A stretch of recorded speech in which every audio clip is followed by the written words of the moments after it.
Joining us in studio this morning to break down what's going on with the Kraken offense. Kraken broadcaster Allison Lucan is here. Allison, as always, good to have you.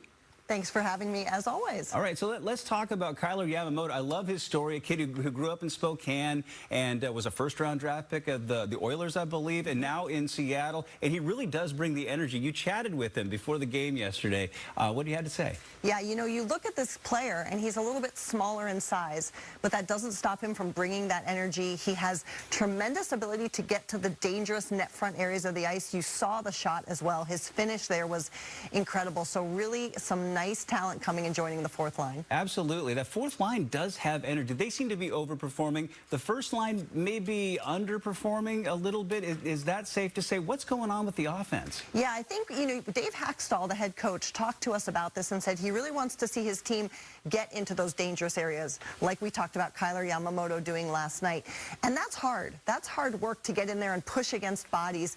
So when the team is doing that, they're getting better chances. And if you keep doing that, the goals will come. But they were a little inconsistent last night, getting to those dangerous areas and holding on to pucks to create chances. So is that what we expect to see Dave Hackstall saying? We need to keep pushing. We need to push over the top. And so that's the push he's talking about for tomorrow. So what's the recipe then? Just more energy in general, fighting over those loose pucks, being stronger on the puck? Absolutely. Fighting for those quality chances, moving the puck quickly to make your opponent not necessarily sure where they need to go to defend, and continuing to do the things that you're doing well. This team has had excellent goaltending at the start of the season.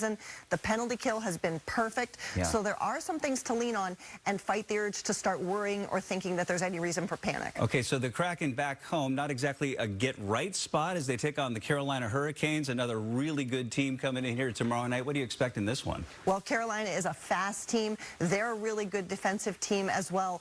But the Kraken really are settling into the need to do that push that Dave Hackstall talked about. And he said this effort needs to come from everyone. So I expect the leadership group to really challenge themselves to set the tone and, again, hopefully bring that consistency through all 60 minutes. Winless through the first four. I mean, they've got to get right. You look at the season, though. It's an 82-game season, and I kind of say people, let's pump the brakes just a little bit on this team, because when you look at an 82-game season, 4 games isn't that much, but you still don't want to be down in, what, 0-3-1 hole at this point. You don't want to have a start without a lot of wins, of course, but this team has a lot of talent, and so when they are doing a lot of things right and the pucks aren't going into the net, you're underperforming expectations. So what you expect is eventually that's going to swing back the other way, and hopefully some good luck comes to counter the bad, because they are doing so much right now. And hopefully that comes tomorrow against Carolina. Allison Lucan, as always, great to have you here. Thank you. Thank you so much. Hey, and a heads up, with the season underway now, What's Kraken, the team's officially weekly show, will air each Wednesday night at 7